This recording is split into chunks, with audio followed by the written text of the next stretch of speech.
৪৪ বছরেরও বেশি সময় ধরে আওয়ামী লীগের সভাপতির পদে রয়েছে শেখ হাসিনা। তার অনুপস্থিতিতে কে দলের হাল ধরবে সেটি নিয়ে কখনোই মুখ খোলেনি দলটির কোনো নেতা। বর্তমানে দলটির কার্যক্রম নিষিদ্ধ করেছে অন্তর্বর্তী সরকার। যথাবিধ আচরণ করিব।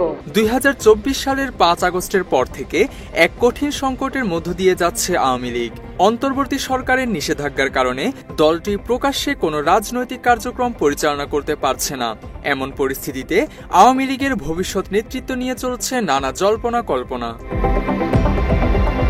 ব্রিটিশ সংবাদ মাধ্যম বিবিসি বাংলার এক প্রতিবেদনে বলা হয়েছে, ৪ দশকের বেশি সময় ধরে দলীয় সভাপতির দায়িত্ব পালন করা হাসিনা এখন তার ছেলে মেয়েকে দলের শীর্ষ নেতৃত্বে আনার পরিকল্পনা করছে। এই কৌশলটিকে অনেকে ভারতের প্রধান বিরোধী দল কংগ্রেসের রাহুল প্রিয়াঙ্কা মডেলের সাথে তুলনা করছেন। এতে আরও বলা হয়েছে, হাসিনা তার পুত্র সজীব ওয়াজেদ জয় এবং কন্যা সাইমা ওয়াজেদ পুতুলকে দলের শীর্ষ নেতৃত্বে নিয়ে আসার পরিকল্পনা চূড়ান্ত করেছে। এই প্রক্রিয়ায় শেখ রেহানার পুত্র রেদওয়ান মুজিব সিদ্দিক ববির নামও রয়েছে। এর আগে রাহুল গান্ধী ও প্রিয়াঙ্কা গান্ধীকে দিয়ে এই ধরনের নেতৃত্বের ছক সাজিয়েছিল কংগ্রেস নেত্রী সোনিয়া গান্ধী। হাসিনা পুত্র জয় বর্তমানে মার্কিন নাগরিক। তিনি দেশ বিদেশের বিভিন্ন গণমাধ্যমে নিয়মিত সাক্ষাৎকার দিচ্ছেন। অন্যদিকে পুতুলকে সম্প্রতি বিশ্ব স্বাস্থ্য সংস্থার রিজিওনাল ডিরেক্টর পদ থেকে অনির্দিষ্টকালের জন্য ছুটিতে পাঠানো হয়েছে। এই ছুটি তাকে পুরোদমে রাজনীতিতে সক্রিয় হওয়ার সুযোগ করে দিয়েছে বলে মনে করা হচ্ছে।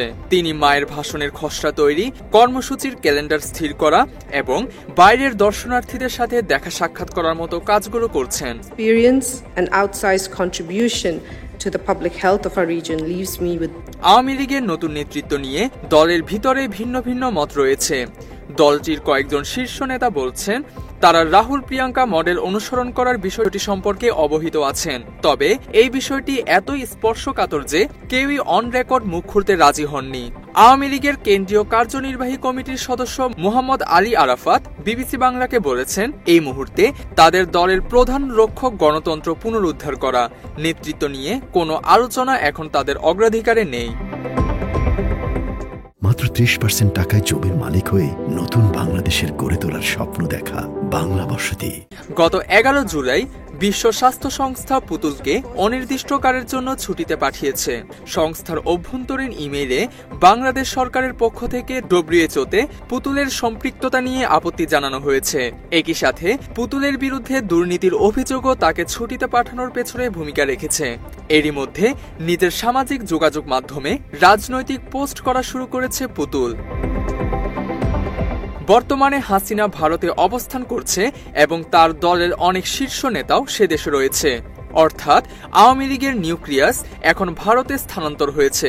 এই নতুন সাংগঠনিক কাঠামোতে দলের সাধারণ সম্পাদক ওবায়দুল কাদের অনেকটাই উপেক্ষিত। হাসিনা বর্তমানে ৩ জন নেতার উপর বেশি ভরসা রাখছেন।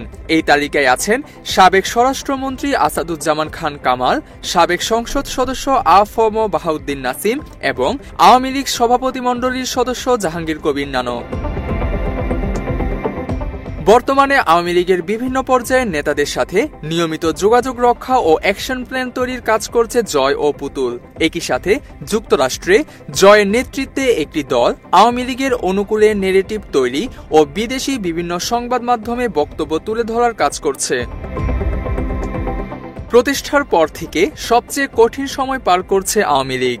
গণহত্যার দায়ে দেশে বিদেশে তুমুল সমালোচিত দলটি। হাসিনা এখন বাংলাদেশের মানুষের কাছে চরম ঘৃণিত একজন ব্যক্তি। তার বয়স এখন প্রায় ৭৮ বছর। তাই বিকল্প নেতৃত্ব হিসেবে জয় পুতুলকে বেছে নেওয়ার কথা ভাবছে আওয়ামী লীগ, এমনটাই মনে করছেন বিশ্লেষকরা। তানজিম হাসান, বাংলা এডিশন।